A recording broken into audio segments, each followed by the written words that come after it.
Check 1 2. Check 1 2. Check 1 2.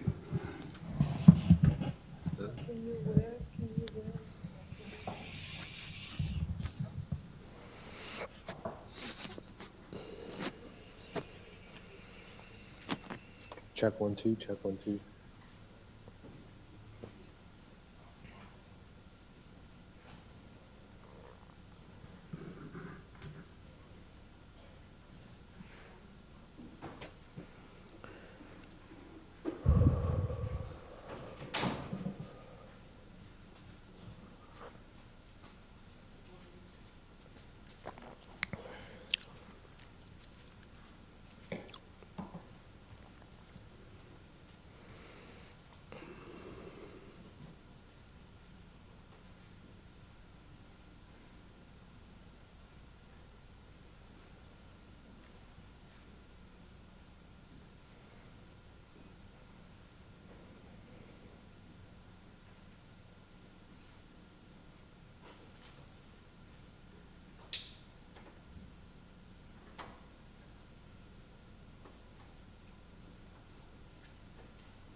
Will the virtuous Sangha out of compassion for the sake of this assembly and all living beings, please turn the wonderful Dharma wheel to teach and guide us how to end birth and death, leave suffering and attain bliss, and quickly realize non-birth. Cung thính đại đức tặng thịnh, vì thứ pháp hội cấp nhất thiết chúng sanh, thịnh chiến diệu pháp luân giao đạo nam mô, như há liêu sanh thoát tư ly khổ đắc lạc, tốc chứng vô sanh. Homage to the Blessed, Noble, and Perfectly Enlightened One.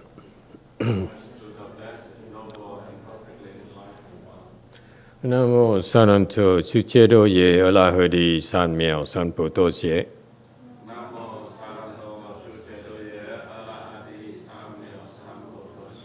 Nam mô Tarakta Toya Daya Alahade Tamil Tamboda Toa.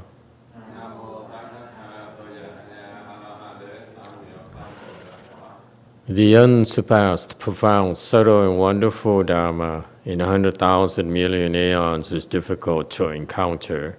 Now that I'm able to see and hear, I will receive and maintain it. I vow to fathom the thus come one sure and actual principles. Wu shang sheng she wei miao fa bai jian wan jian na zao yu wo jin jian wen de shou chi yuan jian如来真实义. All Buddhists and Bodhisattvas, Venerable Qingyang, Venerable YongHua, Venerable Left-Form people, and all good knowing advisors, Emitofuo. Chư Phật菩萨, Qingyang Đại sư, 师父上人，各位出家人，各位上智士，阿弥陀佛。Chư Phật Bồ Tát, kính thưa Quốc Lương Đại sư, Hòa thượng Tiến Hóa, quý thầy cô và quý vị thiện tri thức, A Di Đà Phật. Today is what day is it? 19th, 20th, 19th of December. 2020. We are here to discuss, continue discussing the preface to the Avatamsaka Sutra. This is preface written by the Qingyang, great master Qingyang. All right, thank you all for tuning in. All right, let's see.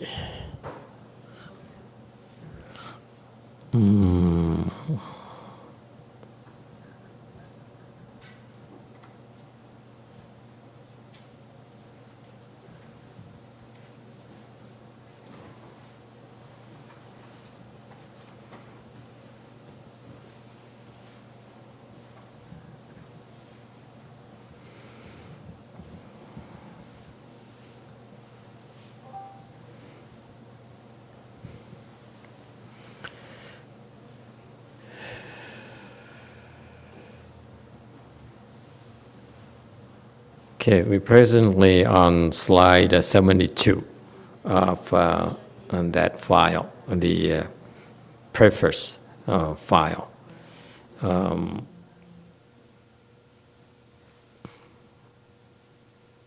Okay, it is a great blessing to be able to share with you this, to investigate with you this Flower Adornment Sutra. So I must admit to you, quite a bit of it I don't understand. This is a sutra that describes the universe or the Dharma realm as we know it. Okay, we call it the universe here, but in Buddhists they call it Dharma realm, meaning this whatever that exists in this universe. This sutra describes it. Okay, whatever you need to know, want to know, it's all in here. So of course, there's a lot of things that are beyond our imagination, and this is the purpose of it, is that you listen to it, and you need to listen to it with an open mind. Don't try to understand too much. So the fact that we're able to listen to it and hear it, so hear it without thinking, listen without thinking, and if you don't understand, it's okay, because I don't understand either, quite a bit of it. So, but whatever you can understand, it actually is going to do a lot of good for you. Even the things you don't understand, eventually, in the future, you will understand. You know, these like planting the seeds of great wisdom. Wisdom is the ability to know the truth of. So the more wisdom you have, the bigger the truth you know. So this is the biggest wisdom there is. Okay, so that's how you listen to the sutras, and it's a big sutra. So we will spend a lot of time investigating the sutra together, hopefully, and so feel free to interrupt or ask questions whenever you feel like. All right. Back to slide 72. This rites, vow, and conducts all pervasive. That is, he's referring to the Shakyamuni Buddha. When the Buddha became a Buddha, it's because he wrote the vows he made in the past. Okay, in the past, each Buddha had to go through countless number of lifetimes to practice the Bodhisattva path.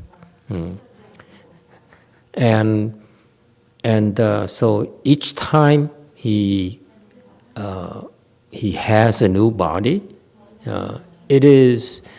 he would invariably make new vows to the vows that they become vaster, bigger, and more pervasive. Okay, meaning that he's not limited by the locations as we see it in our mind. This is the vows here. He vows not only to save living beings in our galaxy, or our world, our solar world, okay, but he also makes vows that will not discriminate against living beings that are not in this galaxy. He's going to go everywhere when he has a chance to save all living beings. As a matter of fact, once Shakyamuni Buddha became a Buddha, years before that, lifetimes before that, he created our world, the Soul world, and he made this world in order to create an environment for us to come, so that he can assist us to practice and walk on the Bodhisattva on the Bodhisattva path. And not only is he helping us here, but also there are other living beings that he have debts to. He owes debts to. These beings may be in other worlds as well. So this Buddha here, Shakyamuni Buddha, would also go to the other worlds, okay, when it's appropriate, when it's in opportune times, in appropriate times, to rescue those living beings as well. Case in point, okay, I keep referring to this. The Asian practitioners of Pure Land Buddhism, they wished to go to the Pure Land, Amitabha Buddha's Pure Land, which is another galaxy, far, far away from where we are. Okay, and he goes there because our land, our galaxy, is so difficult. Has so much suffering here. So we, the Pure Land practitioners are, many of them are fed up with it and said, this is too much suffering, I can't take it, this doesn't make sense. So they make the vow to go away to the Western Bliss Pure Land. Okay? That's what the Pure Land, the Asian Pure Land practitioners tell themselves. That's what they do. They aspire to go there, and which it makes sense. This is one of the primary purposes of Amitabha Buddha creating this Pure Land, so that even the people who don't have conditions with him can get to go to a safe and nurturing place, okay, and peaceful place, and never have to suffer again in that country, in that land. However, what people don't realize is that once, and please don't tell the Asian Pure Land people because they might misinterpret this. Once they go to Amitabha's Pure Land, quite often they would be sent back here to rescue those that they made a vow, this vow here. They said, like they said, the husband loves the wife, so that we'll be, I vow to you, and in lifetime after lifetime, I will come back. We'll be husbands and wives, and we'll be happy again, and so forth. And so they come back and become a wife, become a husband, so that they can teach them, help them go to the Pure Land. Okay, so you see. The Buddhist practitioners, the vows are pervasive. They are not restricted to any particular location or any particular type of beings. Maybe some of you will have to come back from the Pure Land through Amitabha Buddha's help, come back here as a dog. Okay. To save your buddy who's now an elephant, okay, in Thailand. Now, so the dog leads the elephant to the temple. Well, and so forth. You see, so the vows here are pervasive. The vows here we make, the Buddhists make, are pervasive. All kinds of vows that's applicable to everywhere in the universe. So they don't simply say that for example, when you go to Amitabha Buddha's and the Western Bliss Pure Land, wherever whatever that you need to be, wherever is appropriate for you to go back to save those that you made a vow, those that you made a vow to save, you'll be sent back there. Everywhere in the world. Okay, everywhere in the universe. All right? 73.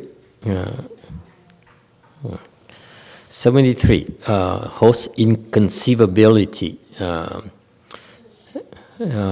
The preface text. Unites with empty space in substance and nature, is wealthy with 10,000 virtues, and cleansed without the finest dust. 74. Commentary.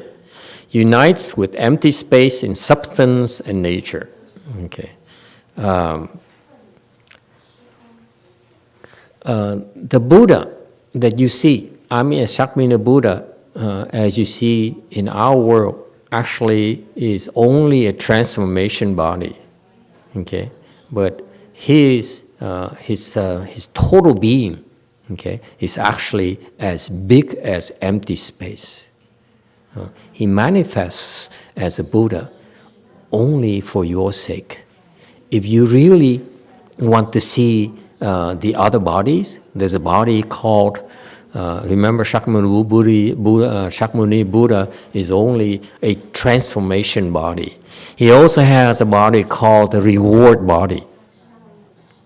Okay? It is that the reward body is humongous. It's so big that even you want to look at the reward body, you can't see it totally. Okay? Many people have seen reward bodies of the Bodhisattva. They're so big. So the higher level of the Bodhisattvas, the bigger the reward body. And many people said that they couldn't even see the whole body of the reward body of the Bodhisattvas. And so now you can imagine that the reward body of the Buddha is even so much bigger. All right. So the Buddha state is inconceivable. That it is as inconceivable as empty space. Empty space is as far you can imagine, as you can think of. It's still not the end. Okay, so that's what it means.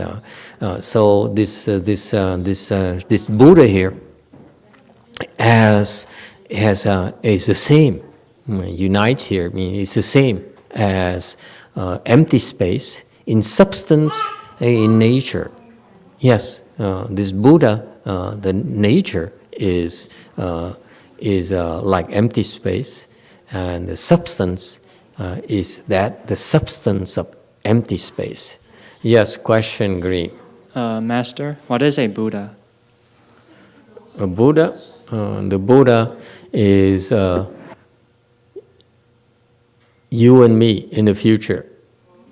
Okay, that's the highest possible achievement that anyone can realize, any of us can realize. Okay, and this Buddha here is a being that have infinite wisdom, and it's his body, okay, is the same as this universe. The Buddha that we see born in India is only a projection. We call it a transformation body that he sent here to our world to teach and to save a limited number of living beings here. But he also can, as you can imagine, project all the transformation bodies throughout this place, as well this land here, or he can send these projections throughout the universe to save all kinds of living beings. So that's the highest level being that you can attain. Furthermore, the Buddha is just you. You are part of the Buddha's body. We are part of his body. So that's why the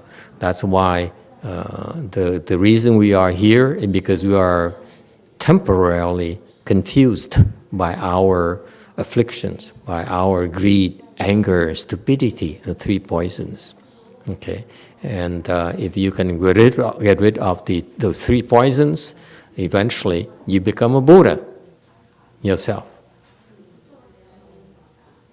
Okay, any other questions?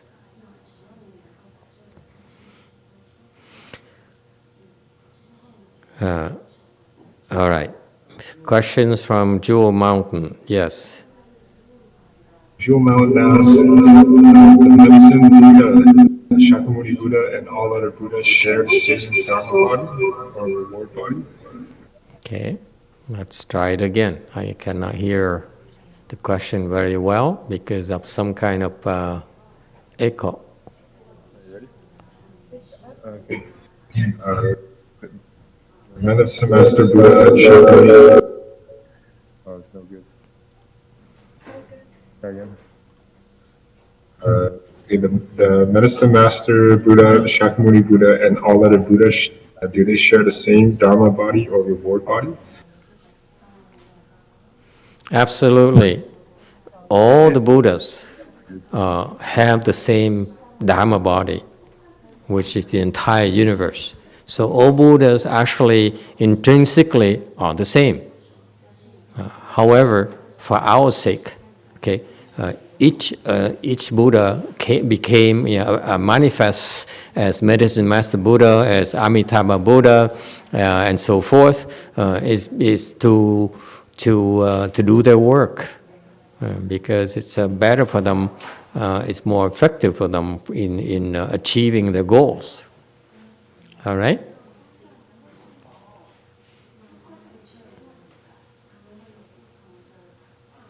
So that's right. All Buddhas share the same Dharma body. So when we become a Buddha, we also share the same Dharma body. And then when we become a Buddha, we might be called Buddha such and such, and that's a transformation body Buddha. All right?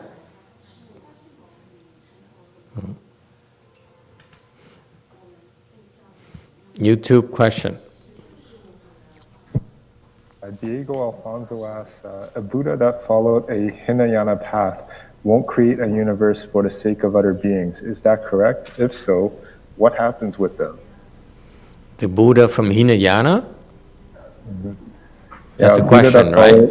Hinayana path. Okay, very good. Good question.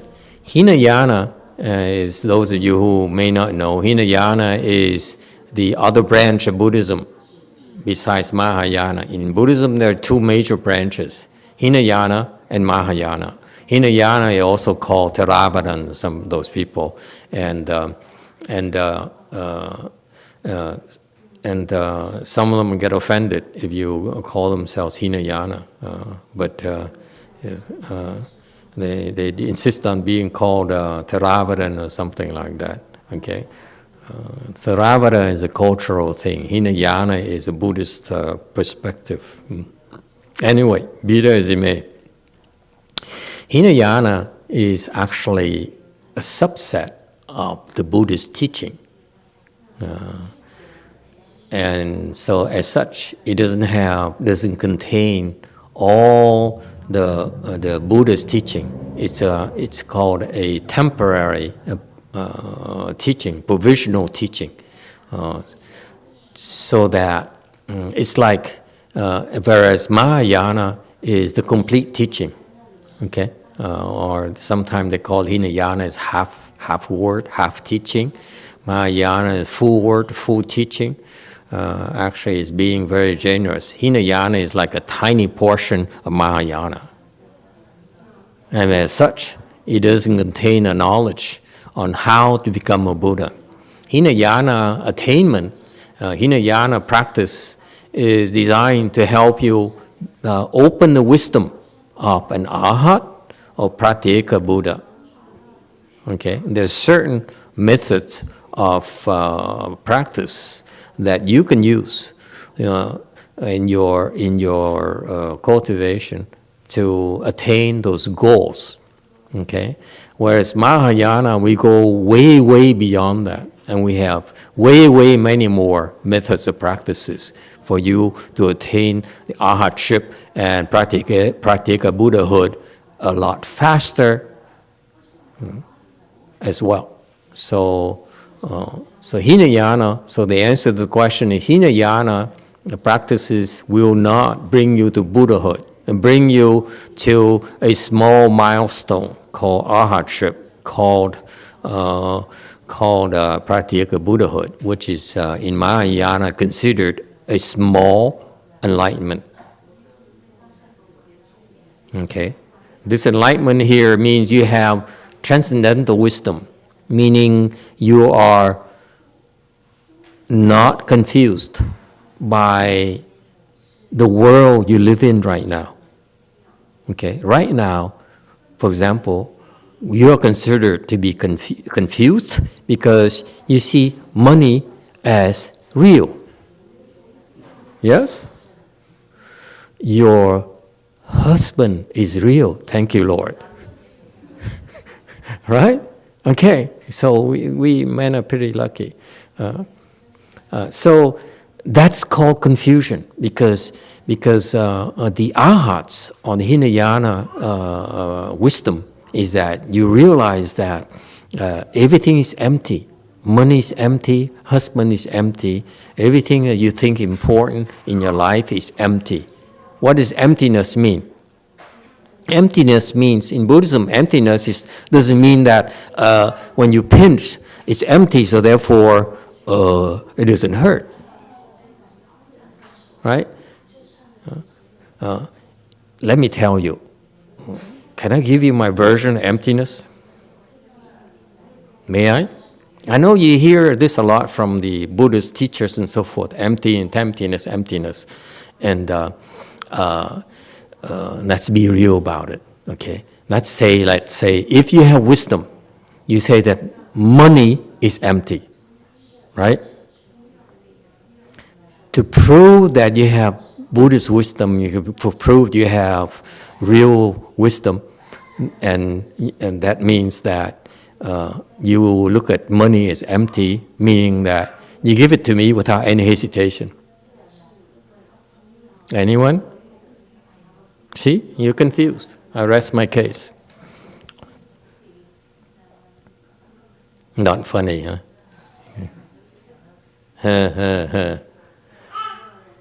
Okay.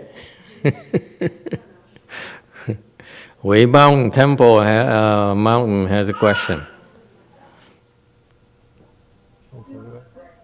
Thầy nói là cái người mà được về Tây Phương Cực Lạc rồi xong nó qua bên cái thế giới này, xong nó qua bên cái thế giới này nữa còn gặp được một người tình cũ, rồi cái kết thành vợ chồng, rồi sanh con đẻ cái, rồi kéo một mùi rất là khổ nữa, rồi làm sao mà giảng sanh cho hết vậy thầy? Who told you to make a vow and you come back as his wife again? Whose fault is that? You're the one who made a vow. He says, I will be your husband and wife forever. We'll be husbands and wives forever. So the only way to get out of that vow is make sure you bring him to the Pure Land so that you can be husband and wife forever. See that? There's no better way to be together forever without suffering ever again. There's no better way. Okay? So this lady is complaining. He says, you're coming back here, and it's so typical of the Hinayana Pure Land practitioners like her. They think of going to the Pure Lands for themselves. And that's why we keep on trying to remind them, no, that's not how you can get to the Pure Land, in a good place in the Pure Land. Go to the Beverly Hills of the Pure Land. Don't go to the Rosemead of the Pure Land. It's too poor. Hinayana people are poor. That's why they only think of themselves. They're so worried about their own well-being. Whereas, so yes, definitely, temporarily, it's okay for you to go to the Pure Land. But the reason that the Asian Pure Land practitioners, most of them will tell you that I want to go Pure Land, I want to see my husband again. Not true? And I heard it too often. And I said, I will never come back here. Just get me away from my family. But it's only temporary. Once you go there, I assure you, Amitabha Buddha will correct your views a little bit.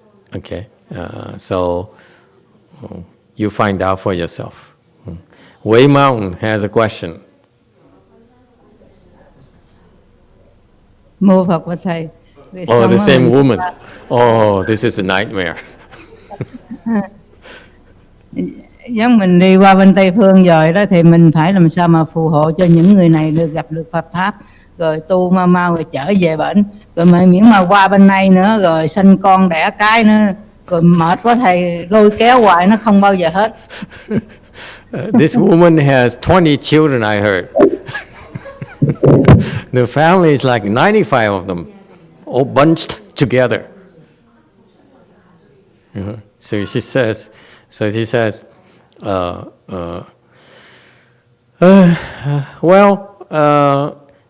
reason that you come back here, you come back to this world and have so many children is because you owe them.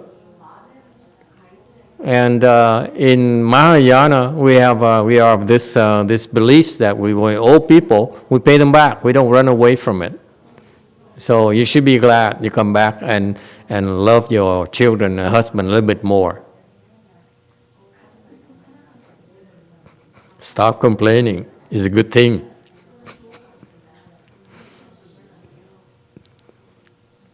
Yes, Jewel Mountain. Don't give the phone to that woman again. She's still upset.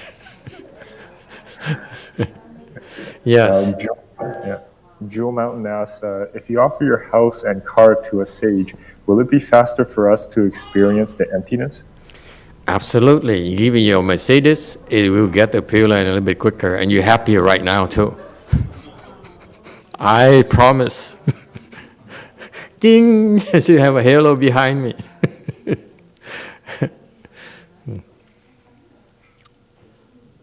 Yes, you too. Seems like these people are not interested in the Avatamsaka Sutra. They're more interested in something else. Right, relationships and Mercedes. Yes, you too, go ahead. ML asks, a few days ago, Master said that at the beginning of time, a thought arrived which started the creation of the universe. Because everything is impermanent, will the universe or multiverse disappear one day? If so, will there be no thought left? Okay, good question. No, it won't be like that. What happened is, at the beginning, a long time ago, so long that no one can remember. Okay, no one can possibly remember except for the Buddha.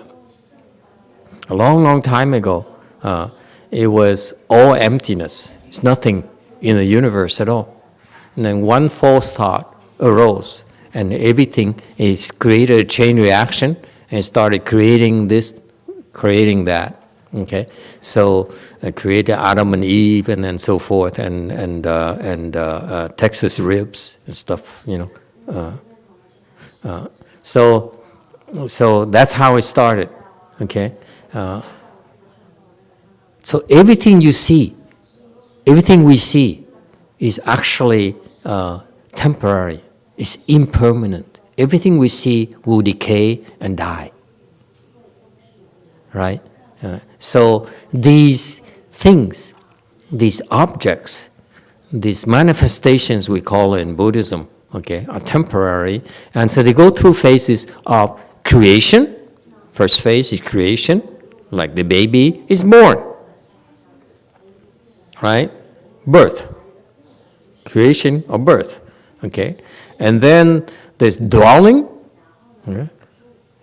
or in case a human being is called, dwelling is like a world. And being a baby is called growth.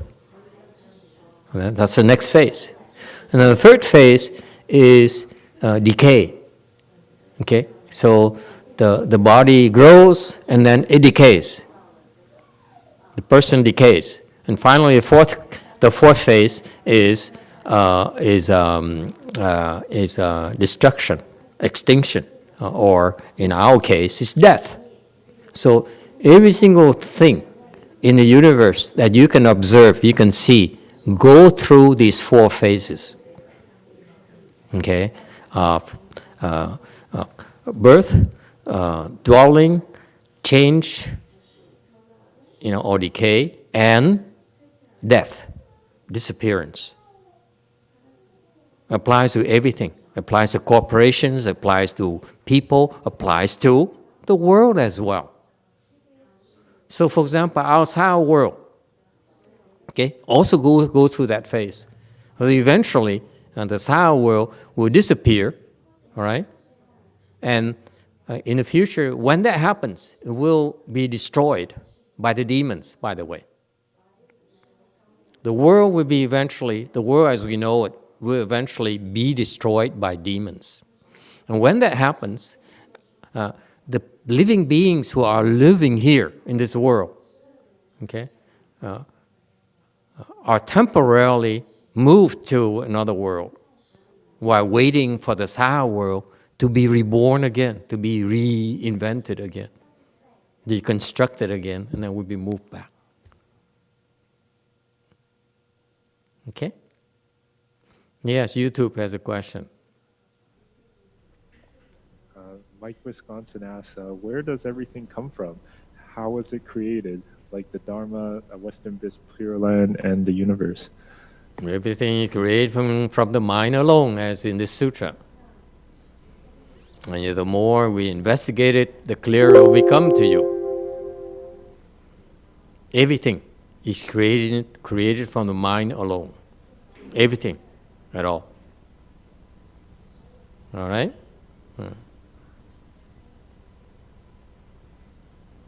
Yes, Red. Which kind of attainment do we need to have before we can see that everything is created from the mind? For that, you have to become a Buddha. But before that, you begin to see the correlation of a certain range. So you begin, the interesting thing about the Buddhist teachings is that you get to see, that's called the truth. You see the truth being unveiled to you gradually and gradually and gradually as you make progress, as you open your wisdom, you unfold your wisdom. Okay? In Buddhism, you have the wisdom already. It's just right now being covered up. So our jobs is to help you uncover that wisdom, unfold the wisdom, if you will, that you have it already. It's nothing new to you at all. Okay? All right, next. 75 is wealthy with 10,000 virtues. Okay? Wealthy here is to have plenty of. Okay? He has, this Buddha here has all kinds of virtues. The 10,000 virtues, because in order for you to become a Buddha, you have to practice countless virtues. You have to realize and achieve countless virtues. Okay, and what is a virtue? A virtue, to put it simply for you, a virtue is your ability to make sacrifices without hesitation.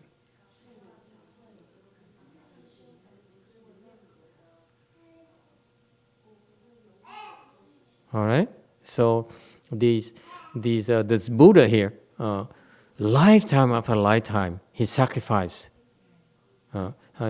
Before he became a Buddha, Shakyamuni Buddha, so what did he sacrifice? He sacrificed his throne. He's a crown prince. He gave it up, and then he gave up what? Guo Yin, wives, and then he gave up his father, his mother, okay, and so forth. He gave up all the material things. He gave up his life in a prior lifetimes. He gave up his life to feed a hungry tiger mother and her cubs. He sacrificed himself. In a prior life, he was a young prince, and he was riding a horse with his two elder brother princes, and they saw this mother tiger who stuck in the ravine and down the ravine with her two cubs. And the mother tiger was so hungry, she didn't have the strength to go hunting. So she was dying, and the two cubs were dying. So the young prince here, who were a former body of Shakyamuni Buddha, without hesitation, he said he stepped over to the ravine, the abyss, and then he threw his body down the ravine. So his body, if you will, crashed on the rocks and splattered all over.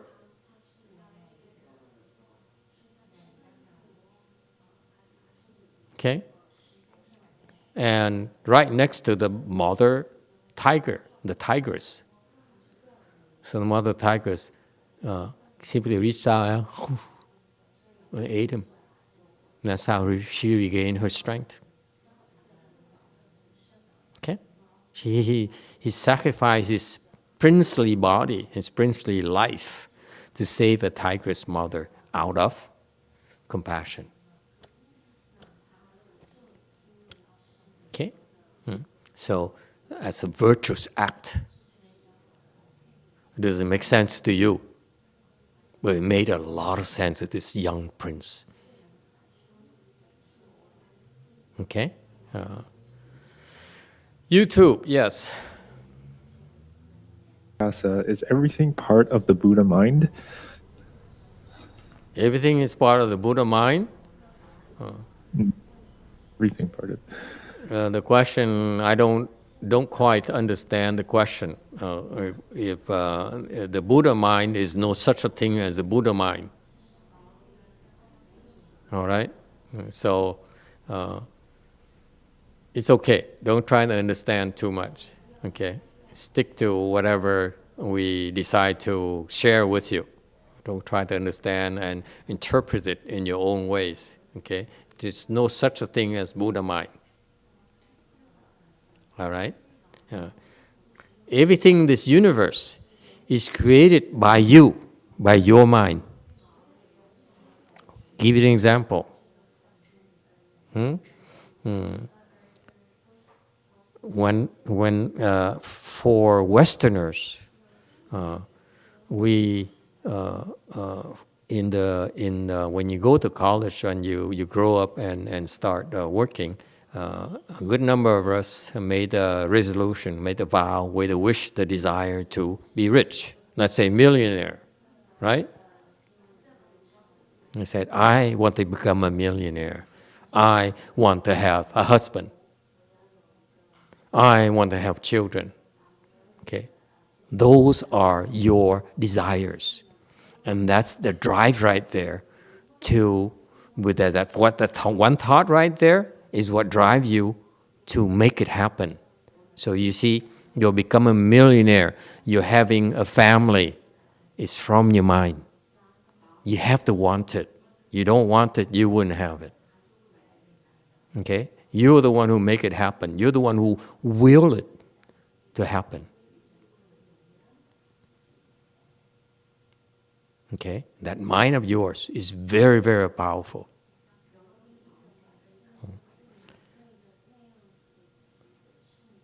All right? So what happened is that mind of yours is capable of creating all the things in the universe. And if you knew better, instead of using your mind power to apply it to smaller goals, our job is to remind you there's another goal here which is more worthy of you. Be the best you can be. join the Marines. I mean, not funny. Oh God, you guys are so serious. It's just a sutra. Okay? So, this mind of ours is capable of creating anything. The Eiffel Tower is creating from Mr. Eiffel, engineer, because he says, I want to create this monument to the French engineering mind that hasn't been dreamed up before. So all the monuments in our world are created by these minds, these great minds, if you will. Okay, and so they spend their entire lifetime pursuing those goals. And we're trying to tell you that those goals are worthwhile, but they're much more challenging goals, like becoming an arhat, like going to a state of bodhisattva, and ultimately becoming a Buddha. There's no higher level of attainment than Buddhahood. And as long before that, there are incredibly rewarding intermediate positions, okay, that we all are able to attain if we will it. Okay, the reason we're here is because you didn't know better. You got confused by these things. You said, I want to have a red car. Italian, preferably. Okay, so because we're confused temporarily, but if we knew better, we would challenge ourselves. We would set goals that are worthy of our brain power. All right? In fact, going back to slide 75, virtues actually are wealth. That's why they use the word wealthy. Okay? Virtues are wealth. For example, when you give up, you make a donation to charity, okay? That's a virtuous thing, a virtuous act. Yes? You're helping from out of your kindness and compassion. You're helping others who are suffering, relieve their suffering. Donate to the food bank. People need it right now. Okay? Donate to the homeless shelters. Okay? Donate to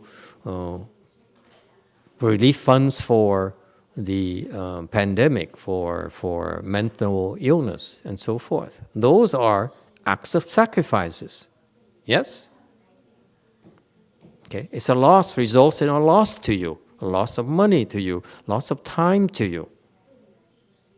But those are virtuous acts. Because those virtuous acts, you will get back a lot more than you lost. A lot more riches. For example, when you donate to a relief fund right now against hunger right now, then it's direly needed. So that's why whatever you donate, $5, you get back a lot more. You get back 50, you get back 100. Okay, this is a much safer bet than betting on the stock market. I wouldn't buy Tesla stocks.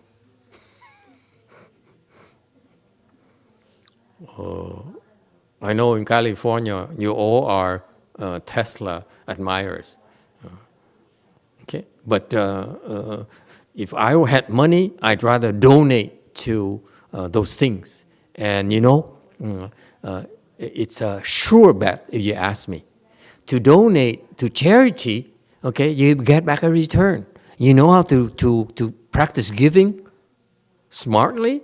What you get back through your sacrifices are riches. Okay? So that's why the people got rich, because of those past actions. Not because people mistakenly think that they get rich because they're smart. I want to be a millionaire, and somehow they manage a way to become a millionaire, and along the way they con people, they harm people, they cheat on people, and so forth. Okay, and they say, see, that's what I had to do, become rich. But what they don't realize, they become rich because of prior conditions. Because they gave in the past. And that act of giving gave them the wealth, become a millionaire in the future. Not the cheating, not the education. Education, cheating, and the suppression of your competitors are one of the various paths for you to get to the riches that you already deserve, you already earned. And that's called confusion. And you can see that connection, which Buddhas can, Bodhisattvas can. Then it's called you have wisdom, because you stop committing those selfish acts, those nonsense acts will bring you trouble down the road. Okay? All right, so virtues actually is acts of sacrifices that result in riches that you have. Okay?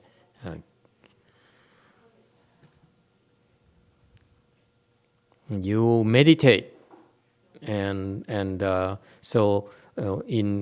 by practicing meditation, you are sacrificing your pain. Okay? You endure pain. That's an act of sacrifice. And because of that, you have wisdom. Your wisdom opens up. Your mind is clearer. It's faster. Okay? Because of the act of sacrifice.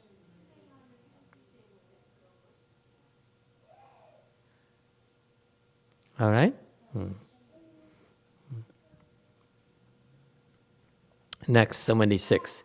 And cleansed without the finest dust. Okay?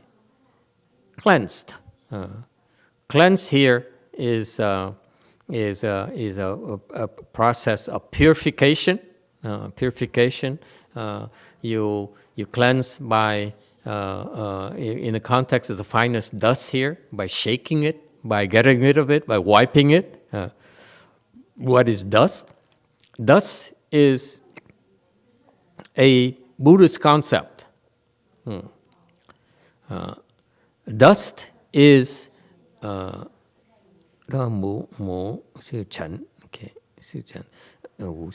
Su here is silk, okay, a very, very minute Chen. Chen here in Buddhism, Chen here refers to the dust here refers to the objects of your sense organs, meaning that your ears can hear the sound. So the sound is a dust.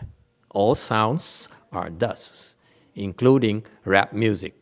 Oh God, I can't stand rap music. I don't know how you people can listen to that dusty thing called rap music. At least listen to classical music, Rimsky-Korsakov or Tchaikovsky. You know, that's good dust. Rap music, excuse me. I know I'm dating myself, but rap music? That's too much. All right? So the dust is the sounds of the dust. What about the fragrance? Chanel No. 5 is a dust. That smell there, the wonderful smell there, is still a dust. Okay? Because, why is it a dust? Because it defiles your mind. It creates an attachment. Okay? So it defiles your mind. That's why it's called a dust. It's not the dust as the thing we dust outside, but it's the dust in your mind. Because you cannot get rid of it. Keeps on coming back, coming back, coming back. Okay? So that's the concept in Buddhism, dust. What other sense organs do we have? I'm not going to talk about tongue because food is good. I don't think food is dust. Not in San Jose. I swear to you, you never catch me saying food here is dust. But what else can we see? Oh, things are dust. Okay, like the things we attach to. Okay, the beautiful things. Okay, the forms are dust. Okay.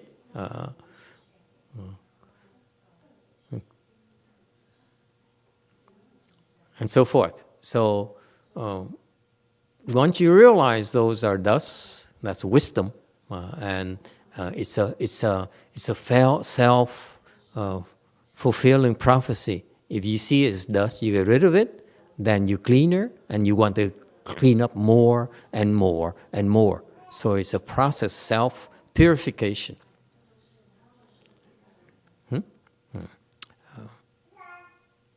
All right. So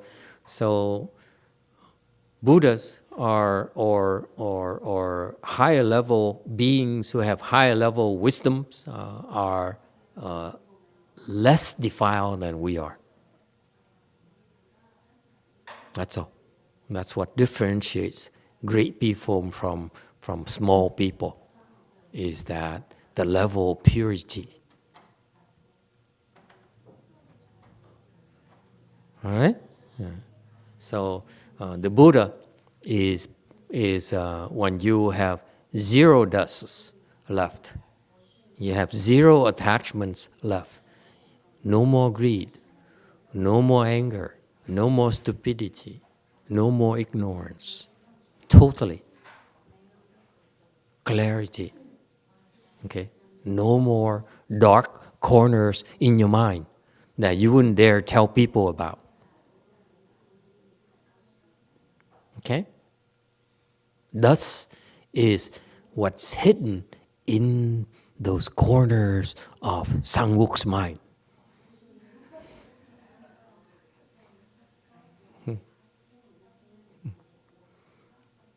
Yes, YouTube. Vicki asks, Master, is it possible to eventually enjoy things in this life after we reach enlightenment? Is it possible to enjoy good food? Name a good food. Let's see if we agree.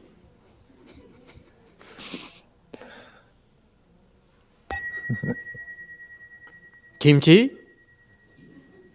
Absolutely. Okay? What does it mean? Let's be real. Okay? Let's be practical. This is very, very practical, folks. It's not something that is so theoretical and so far removed from us. Remember Shakyamuni Buddha. Who is he? He has a body like you and me. He has a wife like you. Right? He has children like some of you. So, after he became a Buddha, okay, we're not going to talk about wives and children anymore, okay? But let's talk about food. Does he get to enjoy food or not?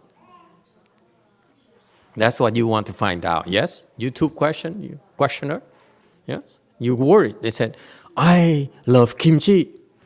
If I cultivate the Mahayana thing here you talked about, I make sacrifices, will I get to enjoy kimchi after I become enlightened, after I become a Buddha? Absolutely. You enjoy it more. Absolutely. You enjoy so much more than before. The kimchi from Korea, from our temple in Korea, Jewel Mountain Temple in Korea. That kimchi, I'm told, is heavenly. Yes? Korea, raise your hands if you agree. There you go. See? Okay. It is, I rest my case. So they know it's heavenly. It's pure vegetarian as well, not vegan, that the cows eat. The grass that the cows eat, that's what the Westerners call vegan.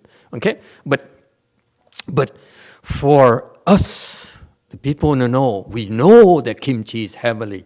It's a food from the heaven. Okay? You know, it tastes great right now, right? I tell you, when you become a Buddha, it tastes even better than that. You know why? Yes, and also news food here as well. I don't want to get in trouble with you. Yes, orange, yellow. Hello, Master. I think it tastes better because you have wisdom and you know how much love and time that people put it in, so you appreciate more. No, honey. It's not intellectual. It's not mental. It's really tastes better. Really? That's what's fantastic about it. Thank you. It is that because of his blessings, whatever he tastes, even let's say you cook one meal, the same dish, you serve it to him versus serving to her. Okay? You say, well, I give you some to you. Okay? And it turns out that even though the Koreans find the kimchi is heavenly at our temple, heavenly, okay, the Buddha on the same kimchi would taste even better than we can taste the kimchi at Jewel Mountain Temple. Okay? If you don't believe me, I will ask my disciple to go to your temple and make kimchi for you to eat, and then you know I'm for real. I spoke the truth. Okay? So, in fact, because the Buddha has so many blessings, along the way before becoming a Buddha, he practiced Bodhisattva path. He gave up the good food to others. Good food and good tasting to others.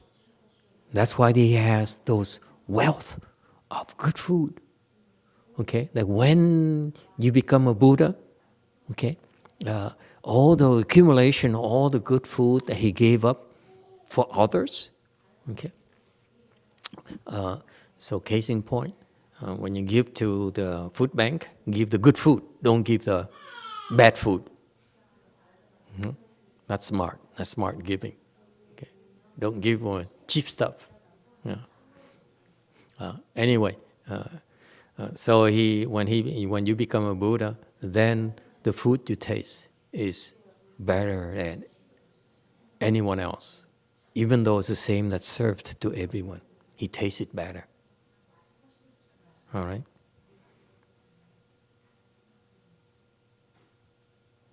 All right. Next. 77. Oh, that's it? Okay. Number 4. Oh, YouTube comment. Go ahead, YouTube. Diego Alfonso says, you'll really enjoy the taste of everything because you're free from illusions, in my honest opinion. I have a hard time listening to him. Will someone make a sacrifice and get me some nice earbuds? Not very funny, I know. What was the question again? Repeat. Diego Alfonso has a comment. He says, "Oh, Diego, yeah. It sounds like the eagle." He says, "You'll really enjoy the taste of everything because you're free from illusions."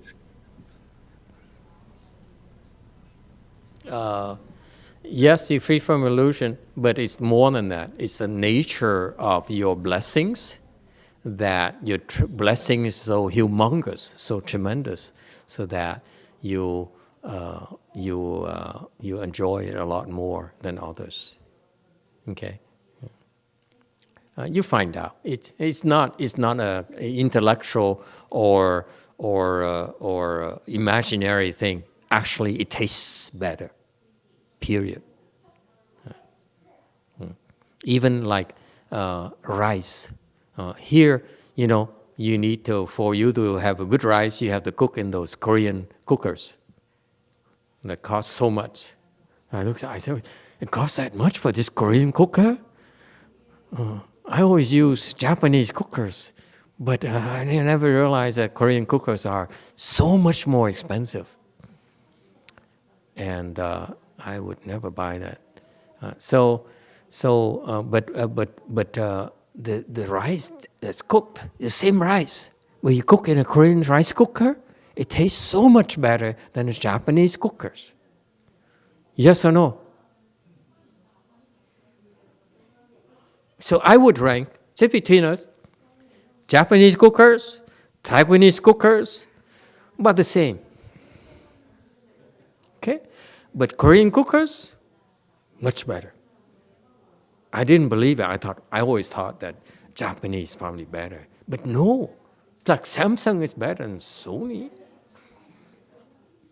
Just kidding. Okay. So truly, now I feel like eating rice cooked by Korean rice cookers.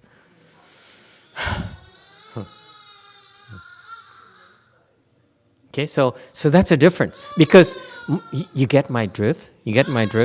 If you can only afford to buy a rice cooker, okay, then the rice you eat, the cooked rice you eat, is not as good as the rice that's cooked from a more expensive rice cooker. So that's a difference. Same exact thing. All right? All right. 77. Preface text number 4. Spoken meanings, universal pervasion. The pellucid waves of his deep sea-like wisdom are empty, yet hold myriad reflections. The full moon of his glistening space-like nature at once scatters in 100 streams.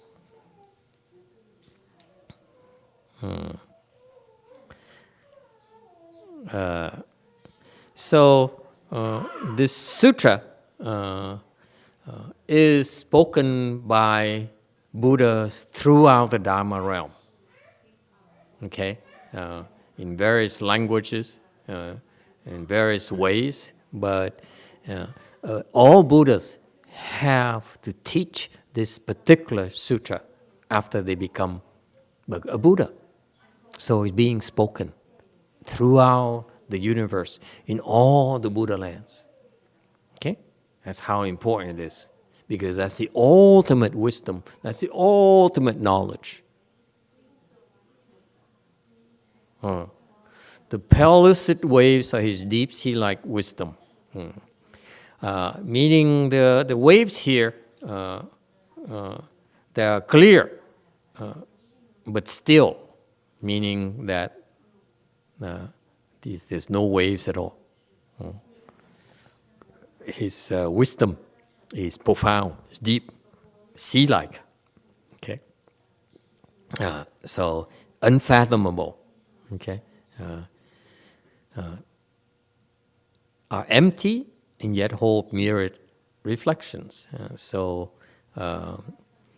this is the analogy that the Chinese teachers use to describe what's happening right now. He has his wisdom, okay, that's so profound that we cannot possibly fathom, okay, and the wisdom is based on an empty mind. The mind is totally empty, okay. and it holds mirror reflections because it rejects nothing. It can absorb everything, anything. It does not reject a single thing. Doesn't reject the evil people. Doesn't reject the non-Buddhists. Doesn't reject the animals. Doesn't reject Nazis. Can you imagine? That's the end of my political jokes. Because some people do get upset at my political jokes. Very upset, I heard. And because I love to rub it in. We won!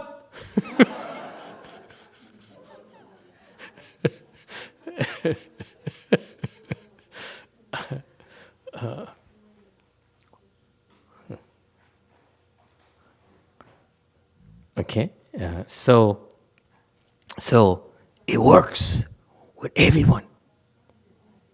Okay, it does not reject anything. It reflects it. Okay, the reflection. All right. Next, the full moon or glistening space like nature. Full moon refers to the Chinese, so Chinese. Perfect shape, glistening is clean, bright, clear, shining. Space-like is humongous, okay, infinite, and nature. Those are analogies for the Buddha nature. Okay, it's infinite, it's vast. Okay. And it's fearless. When it sees people shaking, they say, okay, it's okay, no problem. I'm not afraid, don't be afraid. You know, it's normal, it's a good thing. You know, I used to be so scared when I was, sitting there, and then I go, and people, anyway. 80. At once scatters in 100 streams. This is referring to simultaneously his reflection, okay? And that moon in the sky reflects on instantaneously on 100 streams, the 10,000 streams on the water surfaces, okay? Scattered, okay? 100 streams, like the moonlight reflects on 100 water bodies, okay? This refers to this Buddha here, in his state of samadhi, okay, in this Dharma body. Then he sends his transformation body from here. He sends out these limitless transformation bodies, not just Shakyamuni Buddha. Okay, in outside world, he doesn't simply appear only as Shakyamuni Buddha. He could appear as king deer. Okay? Could appear as a mosquito. Okay? So all these limitless transformation bodies to do his work. Can I share with you a little secret? I know if I share you this secret, one of my disciples will be very, very disappointed. But what the heck?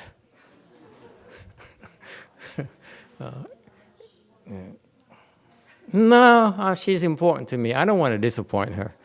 Never mind. Do you want to hear it or not? No? I might lose her.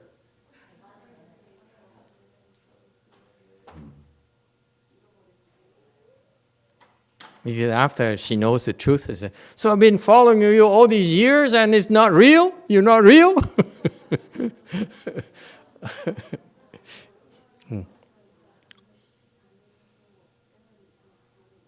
Okay, that's not sharing you. Okay, forget it. I don't trust you. I just don't trust you. You tell her. Okay, number 4, 81. text. Without rising from beneath the king of trees, he extends to 7 places in the Dharma realm, unhindered by the bounds of afterwards. He pervades the 9 assemblies as he first succeeds.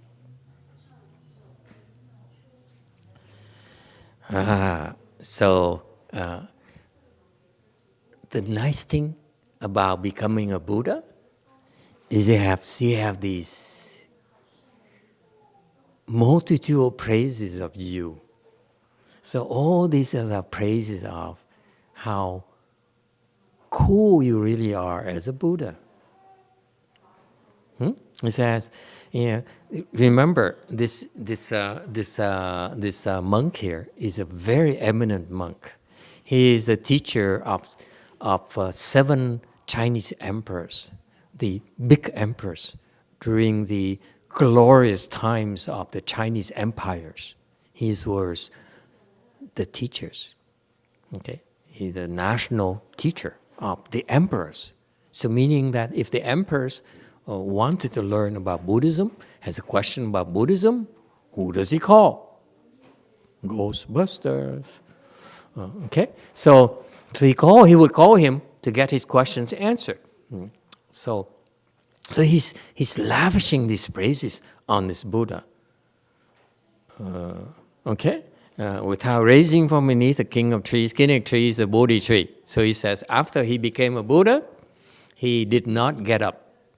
He didn't run around and say, Eureka, Eureka, you guys don't know what I know. Okay? No, he stood there calmly, okay, beneath his tree, the king of trees, the Bodhi tree is the king of trees. I don't know why he chose a Bodhi tree. To me, it's weird because it's a pest. I'm told that the Bodhi tree, it's such a pest that once you bring it to the country, it will never go away. It will keep on growing and growing and growing and invades, very invasive species. So why would you call it tree? We call it king of the pest of trees, but not king of trees. But anyway, maybe a lot of things, I told you, lots of things I still don't understand. Okay, so he spoke this sutra after he became enlightened, after he became a Buddha. And he spoke this sutra. He said, wow, no time to celebrate. Okay, let's speak this sutra. Why? Because there are so many bodhisattvas who are eagerly awaiting for me to enlighten them, to teach them. Okay, so he he explained this sutra in 9 assemblies, 9 places, 9 various places, in 7 assemblies. Okay, and so there we can go through quickly, and it will be clear when we actually study the sutra itself. This is the preface. This is not actually the sutra, but this is a survey of the principles contained in this sutra. So what are these? First assembly is under Bodhi tree. Okay, assembly is when people gather to listen to the Buddha. Like when we speak Dharma, it's called assembly. When we explain sutra, it's called assembly, because believe it or not, even though people can't come because of the lockdown and because of they not supposed to commingle until after January 5. But even though that people can't come and listen to the sutras, but there are a lot of beings, invisible beings, who at the sound, as soon as they hear that the Avatamsaka Sutra is being explained, you know what? They come from all over to listen. Okay? So that's how famous this true sutra is. That's how important it is. living beings, especially invisible beings, more so than you visible beings. I don't know why we bother. Anyway, so the Bodhisattvas, when Shakyamuni Buddha explained the sutra, it's countless Bodhisattvas coming from all the other worlds together and gathered, okay, at this Bodhi tree in India. And they listened to this sutra with rapture for 21 days. It's a really inconceivable state. And they're so happy listening to it. It's better any food. Any kimchi, sorry. Okay?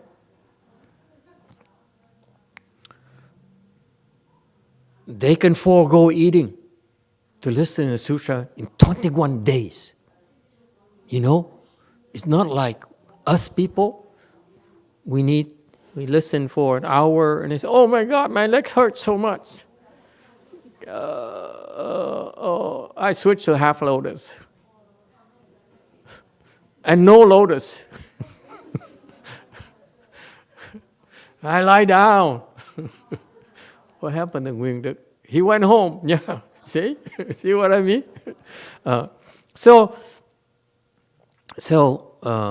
These beings, every time the Shakyamuni Buddha lectured the sutra in these 7 assemblies, countless and countless of bodhisattvas came to listen with rapture.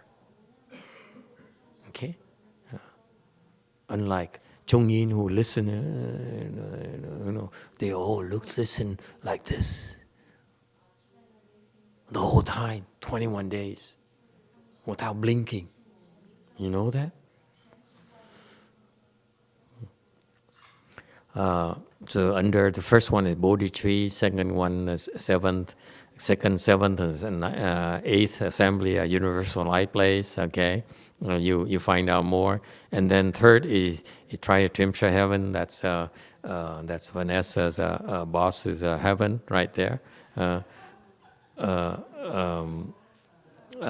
then fourth is Suyama. Suyama is a little bit higher heaven, okay, and then Tushita heaven. That's where Venerable what's his name, Maitreya, is sitting right there, waiting right now, saying, how much longer? How much longer? I need to go and speak the Avatamsaka Sutra, okay?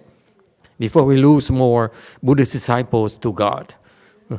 And 6th is Paranirvana, whatever, heaven here. I don't know what that is.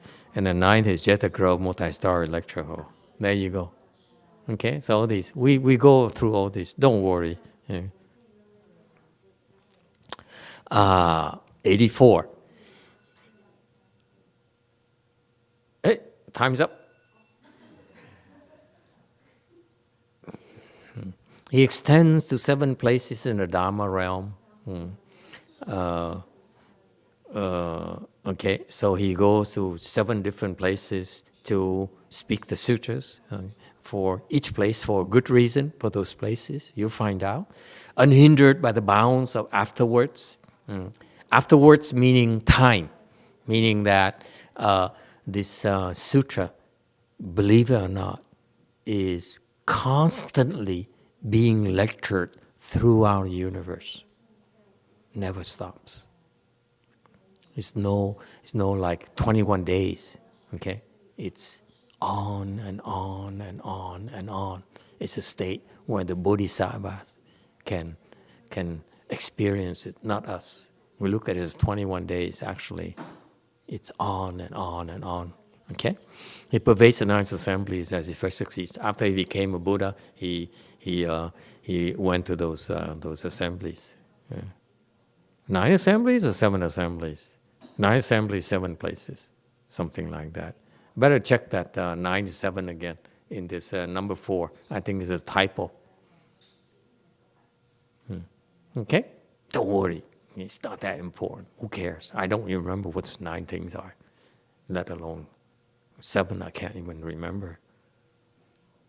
Okay? Number 4, text. Door number 4, exhausting vast expanses of esoteric doctrine, he aids the heart to conceive of oceans-wide assembly. The perfect sound continually scatters through 10 kshetras, and yet suddenly is everywhere.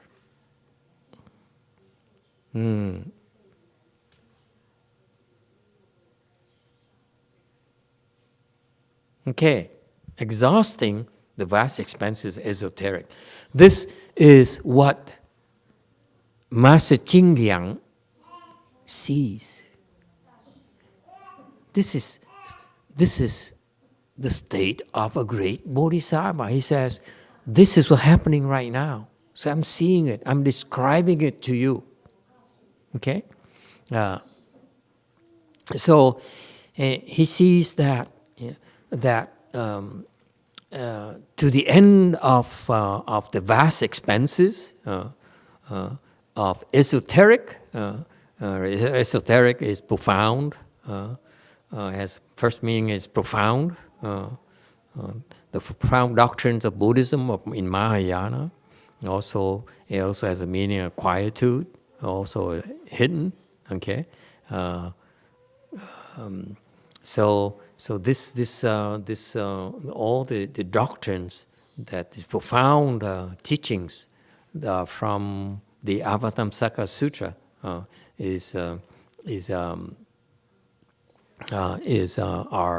as vast as the expanses of the universe. All right. He aids the heart to conceive of oceans-wide assembly. He aids. So he teaches the heart to conceive of. The heart to conceive of is nan su, and later you have this expression in this sutra where it says inconceivable. Nan su yi. Okay? Bu su yi. Okay? So in Chinese, bu ke su yi. Cannot be conceived of. You cannot conceive of, meaning what? Only in the sutra you find this expression, this word, okay? Inconceivable, meaning that there's no way for you to possibly think of it with your mind, your thinking mind. No matter how smart you are, no matter how big of a genius you are, okay? You cannot conceive of all these teachings, all these concepts, way beyond your conscious thinking. Therein lies the clue. Because your conscious mind has boundaries. Whereas this sutra, the principle taught in the sutra are boundless. So you take a bounded mind to try to understand boundless principles, that's not possible. Okay? That's why it's called inconceivable. There's no way for you to comprehend with your mind, with your limited mind, with your thinking mind. All right? Oceans-wide assembly.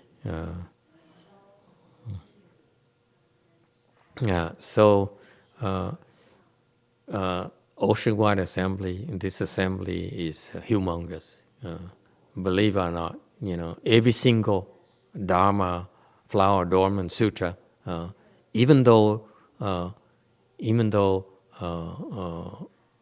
it's not spoken in the Buddha, even spoken by other people, you still have a lot of people who will come to listen to it and to support it. Okay? Yeah. Even an idiot like me, when I speak the sutra, there's a lot of invisible beings coming over to support it.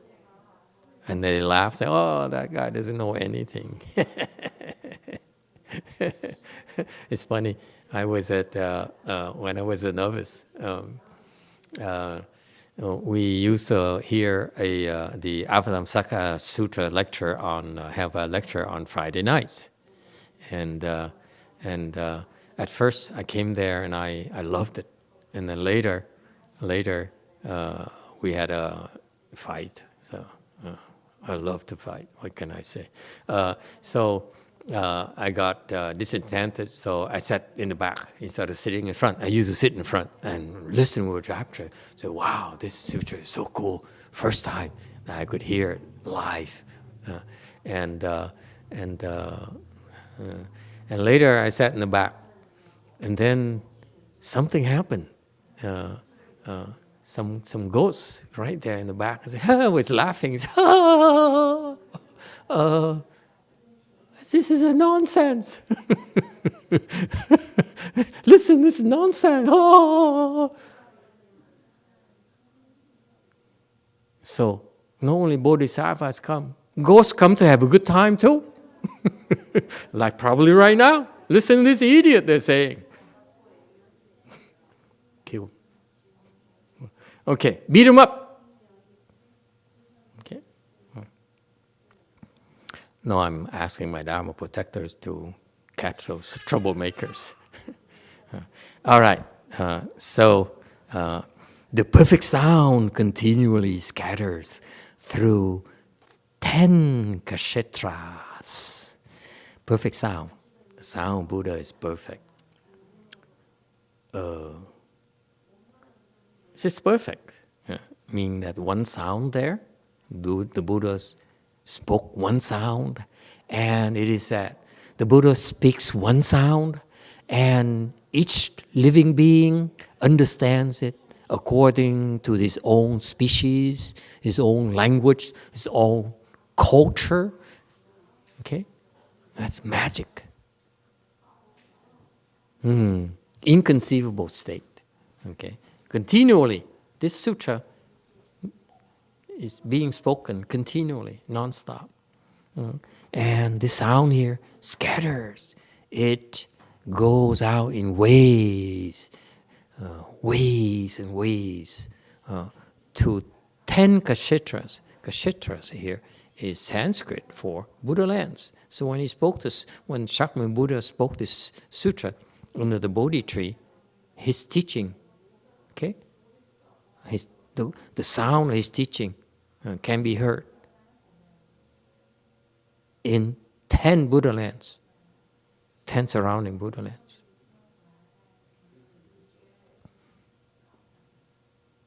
Okay, it's really inconceivable state.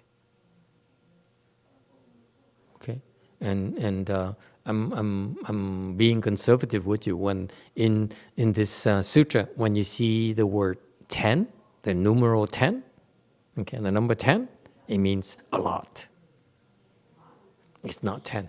It's 10 Buddha lands upon 10 Buddha lands upon 10 Buddha lands.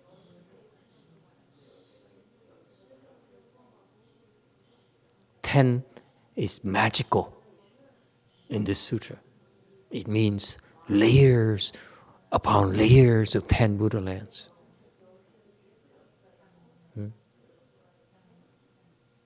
All right? Yet, suddenly is everywhere. What you see is 10 Buddha lands upon 10 Buddha lands because of your limitations. Actually, if you're Buddha, you say, oh, that's Shakyamuni Buddha right there. He's on chapter 11. I'm only at chapter 3. You better hurry up.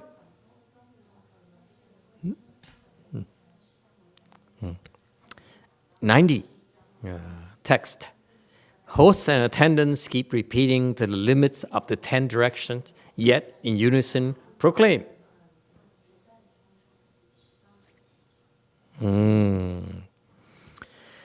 Hosts and attendants keep repeating. Every Buddha is like, not unlike emperors. They are always surrounded by attendants. So he's referring to that Buddhas and keep repeating, meaning that chung chung is layers upon layers of Buddhas in attendance. Okay, so the sound of the sutra being lectured, okay, is this Buddha lecturing and his attendants around him, okay, surrounding him, and you have this layers upon layers throughout the universe that's happening. You can tell that. Remember, this is the verses. The praise verses from Master Jing Liang, a Chinese Dharma Master, great master back then. So that's what he saw. These waves of sutras, of Buddhas lecturing this Avatamsaka Sutra throughout the universe. The waves go infinitely.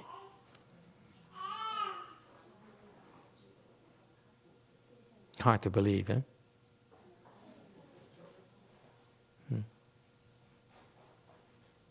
This Bodhisattva here would not tell a lie, so he would not say it unless he sees it. Okay? I lied to you more than once per day. But this Bodhisattva would not even lie to you even once. That's why he's a Bodhisattva. Okay? You can believe it. Don't believe me, believe him. All right? To the limits of the 10 direction, yet unison. Okay? So they all are explaining his sutras, and then why is this happening? Don't you ever wonder? Why is it happening? Why are they all speaking? Why don't we just take turns? You know, it's less tiring. Why aren't they speaking? Why are they all speaking in unison? Why? See, I know you won't answer. You say, huh? I haven't thought of it. Because you don't believe. I believe. That's why I know how to ask the question. Why?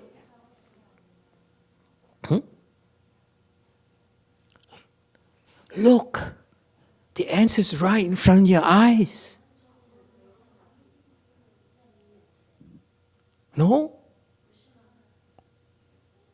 Am I being too mystical to you? Because even though each Buddha, his attendants, is speaking the sutra, it comes out in waves after waves after waves. Okay? What happens to us?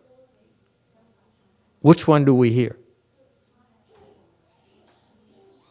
None. Right? Anyone hear anything? I don't.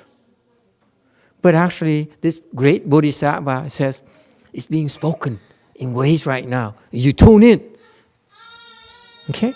The right bandwidth. You hear it. This is Bodhisattva bandwidth. Is that clear? It's a Bodhisattva bandwidth. It's like resistance bandwidth back then in World War II. You know?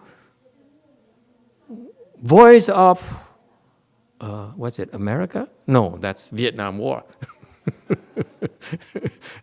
But you understand? These people, you need to be able to tune in. That's why each Buddha had to speak the sutra so that the beings that have affinity with him are able to tune in. Like we have affinity with Shakyamuni Buddha. That's why even though we can't hear him, second best is me. Hello. Okay? That's why. That's why we have to all take turns in sharing the sound with you. Okay? Each Buddha spoke the sutra for a very simple purpose, is to pay back the debts to you. Okay? So if you If you are a creditor, you got to hear his sound. You're not a creditor, forget it. It's not for you. Okay? 92. Preface text. Door number 5, roots and branch tips inclusion. Although emptiness is emptied and the traces are cut off, still the sky of meaning, stars, glitter, and blaze. Although stillness is deepened so that the words are lost, yet the sea of teachings waves are oceanic in extent. Oh, this is too much. Can we skip this? I'm dizzy already. And number 4, now number 5 is even worse. He says, although emptiness is emptied, meaning what?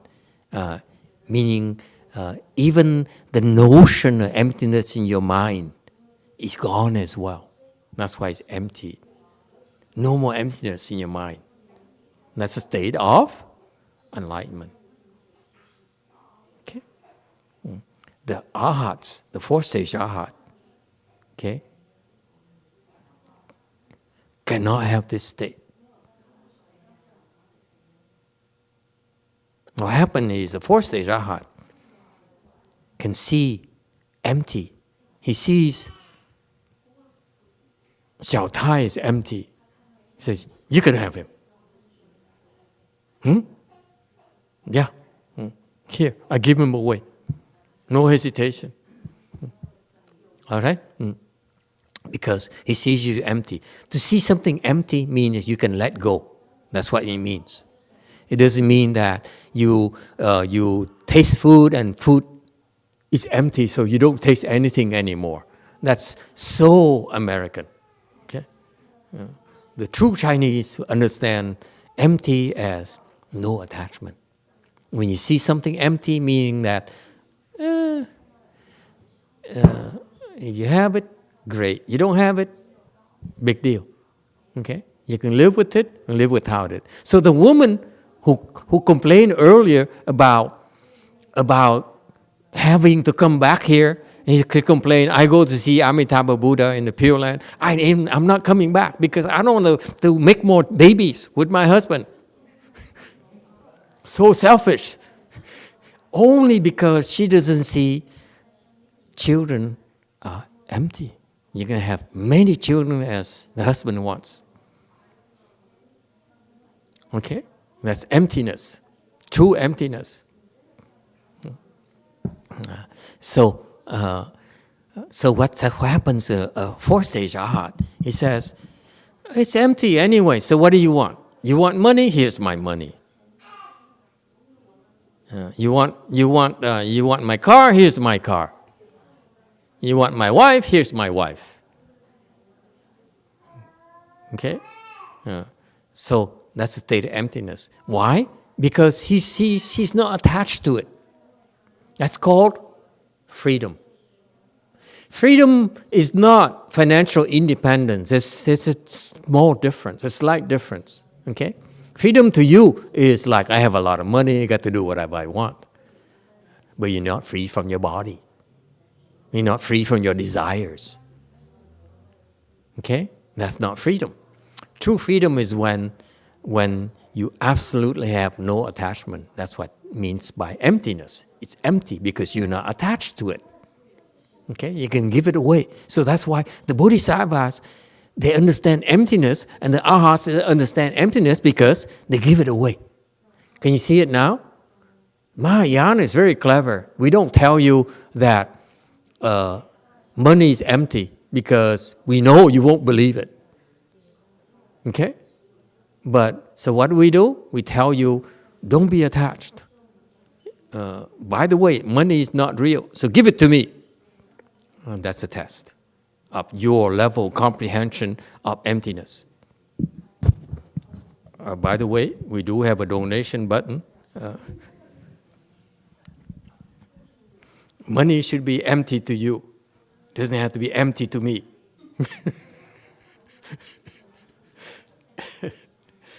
Okay? Because I'm not arhat. So what happens is the arhat, he says, it's empty. I don't want you to give me money. Oh, you're insulting me when you give me money because you give me nothing. That's extreme, don't you think? At least take some. So that's because the Arhat still sees empty as empty. You still have this concept of empty. You see that? That's attachment to the concept of emptiness. It's pretty difficult level of wisdom to attain, to not be attached to things, okay, to see them as empty and not be attached, okay? But they still, because they still see that they're still attached to that concept of emptiness, okay? Now they take it to the extreme. They don't take your money anymore. They don't take your donations anymore. That's extreme, okay? Because they're attached to the fact that they know it doesn't mean anything. However, what they're missing is what? They may not be attached to money, but you are, aren't you? Nod your head. Don't pretend. We know who you are. Huh? You're attached to your money. You're attached to your houses. You're attached to your clothes. You're attached to your hair. Yes? You're attached to your babies. Okay?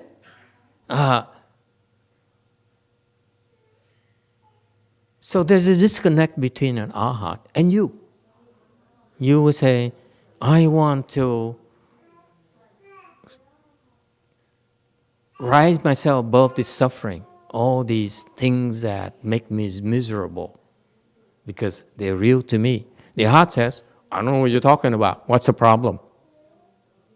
So the Arhats cannot help you, okay? Because they don't appreciate your suffering. They don't care, okay? They don't know how to help you overcome a suffering. So what happens is, the Bodhisattvas, once they understand that money is empty, okay? They become an Arhat, and money is empty. But they said, but I need to let go of this attachment to the concept of emptiness. That's not easily done. It's very difficult. It takes a lot more work. A lot more work. Okay? That's the degrees of wisdom. Yes, Jewel Mountain.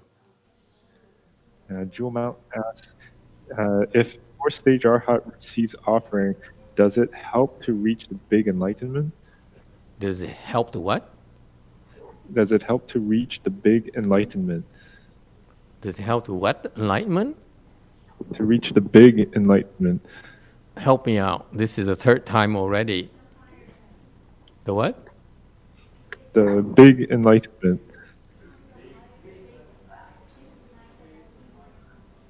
Does the sound issue still? What does it have to do with first stage Arhat again? No, if the fourth stage Arhat receives offering, does it help to reach the big enlightenment? He receives offering. Does it help him attain big enlightenment? Is that what the question is? Yes. Does it help? Mm-hmm. Yes. A fourth stage Arhat must receive offerings if they want to become enlightened. They should not be afraid. You see, the bottom line is, I'm sorry, Hinayana people, please don't get upset at me. Shoot Shakyamuni Buddha, don't shoot me. I'm just relaying to you his teachings. I'm still a chicken. The reason that a fourth stage Arhat, okay, refuses your offering is because he's scared.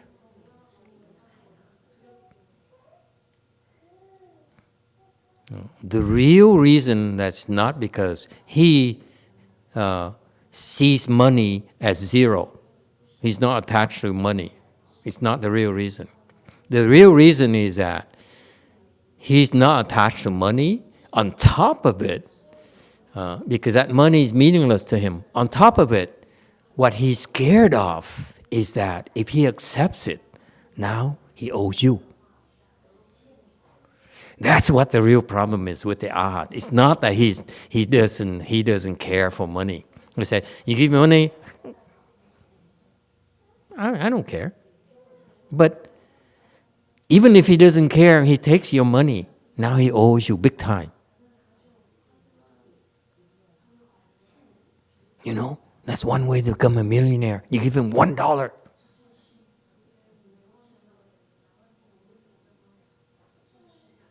Then you have the blessings to become a millionaire later. Serious.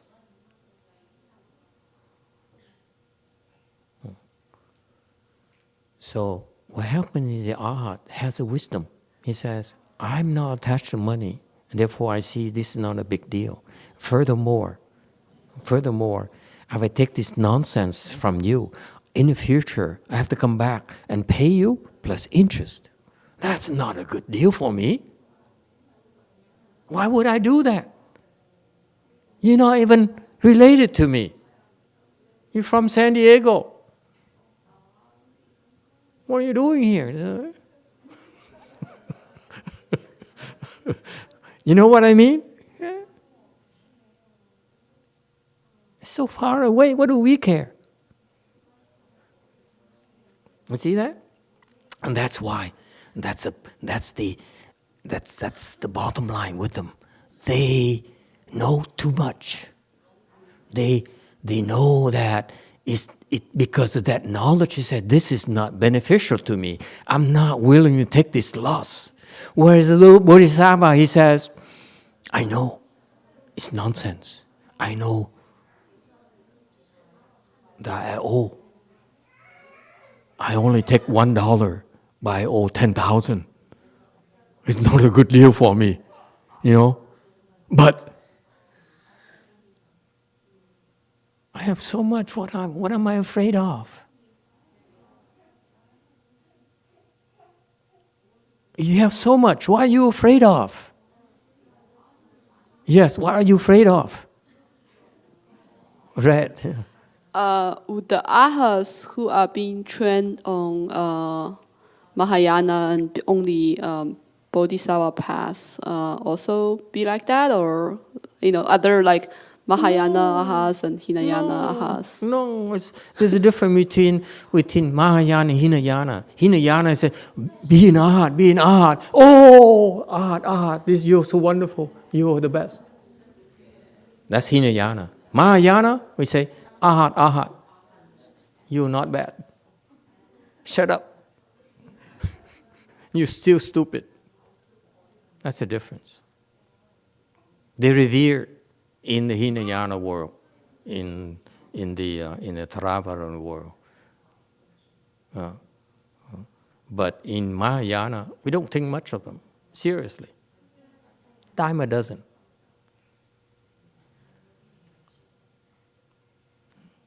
They don't cost much. Okay?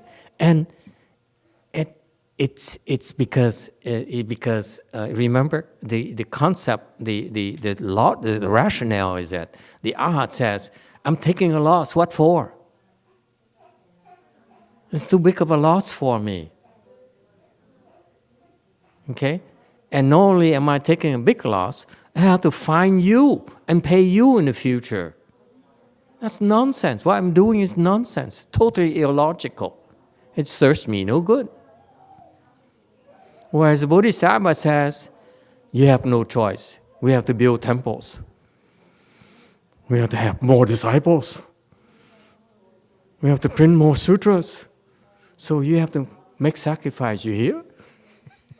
So we sacrifice Arhats. Take more.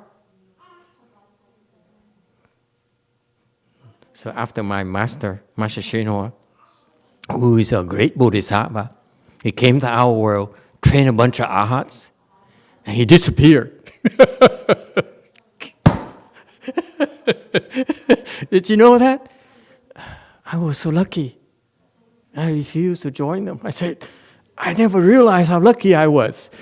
Now all his disciples are stuck there receiving offerings.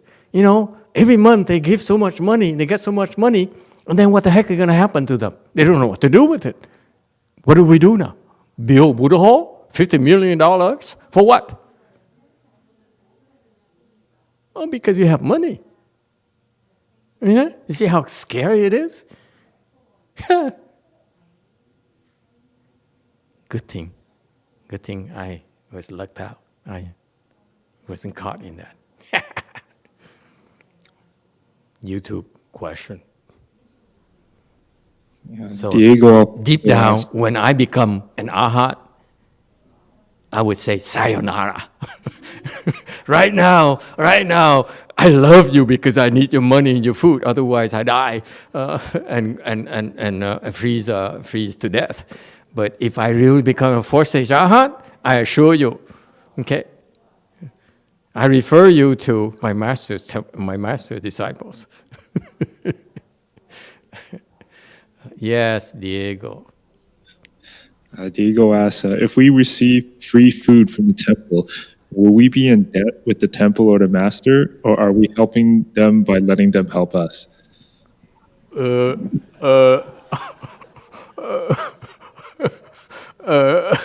Let me think about that. Who is this again?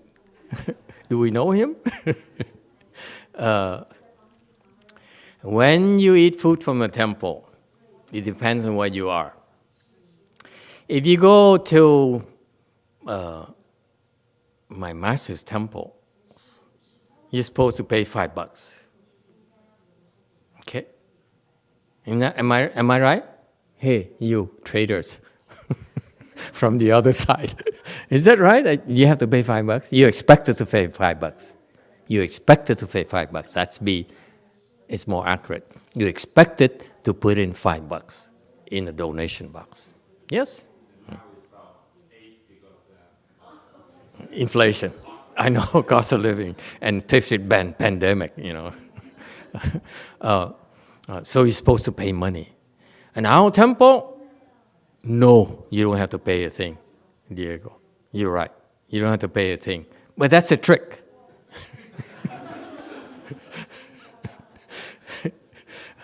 You're right, so that you owe me. So when I become an Arhat, when you give it to me, I say, oh, I take it, but I know you should only pay me back. All right. But because of that, even if you don't pay anything, you don't give anything at all,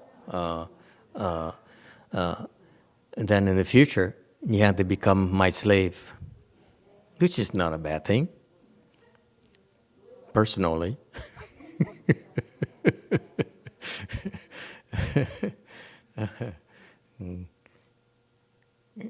Goodbye, Diego. Sayonara. Don't worry. And what happened is that it all depends on the temples. If you go to a temple, I'm not going to name names, okay? I got in trouble already, enough for tonight, okay? And you go to a temple and you expect it, you are expected to pay $8, let's say, or $5. Doesn't matter. You expect it to pay. If you pay, then there's no problem. If you don't pay, you're in big trouble. Is that clear? You're in big trouble.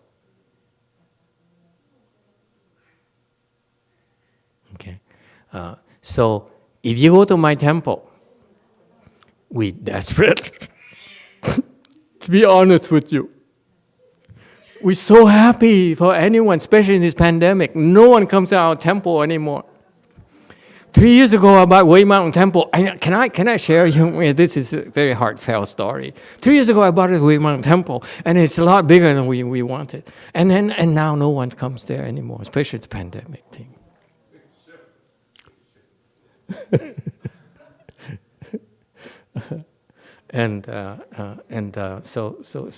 So if you come, you're doing us a favor. Otherwise, we're going to quit very soon if it keeps on being this empty. So you come to our temple, we're too desperate, so we don't ask for anything. So you have no worries, okay? You don't owe us anything. Yes, Jewel Mountain. Jewel Mountain asks, if a fourth stage Arhat receives offerings and passes it to a higher sage, then it's not really receiving, but it's not taking a loss either, right? Something about his voice, I have a really hard time missing one or two words, and then all of a sudden I say, huh?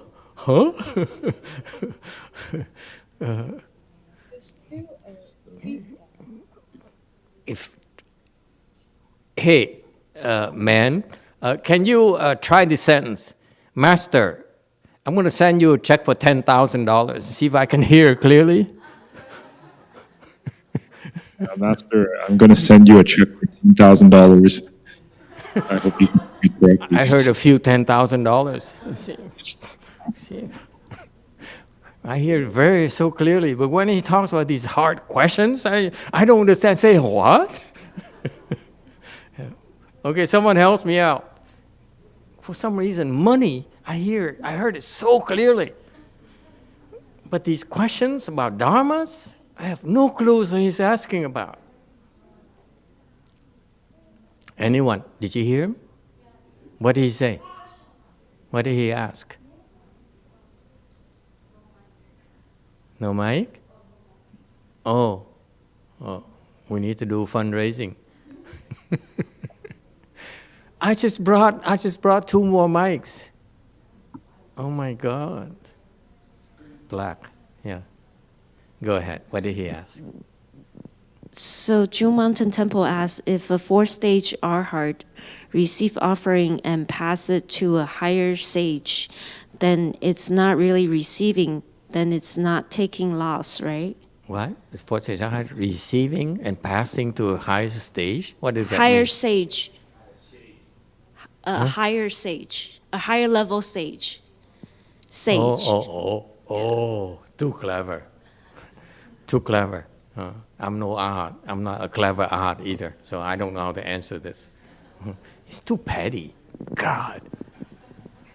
I mean, you sit there and say, let me see. I received this here from her. I'm going to give it to someone better so that I have nothing, I end up giving something. You know, and I gain benefit from this offering instead of owing them. God, how petty you are. Okay, stay in Toronto, Ottawa, whatever. It's from Korea? Okay, stay in Korea. We're not going to Korea. God, these people are so clever. Yes, go ahead. I know what kind of person would ask that. God. He says, what she means, I'm a 4th-stage Arhat. I only see offering, and then I'll drop in Master's donation box. I'm so clever. I say, no, you're not. Master look at it, I received nothing, so you got nothing at all in return. And then you can give me $1 million, it's still nothing. Okay, too clever. Don't be like that, Koreans. Okay, that's it? Are we done? You know, you realize you've been here for 2 hours online, okay? So it's time to say goodbye and good night. Thank you, everyone.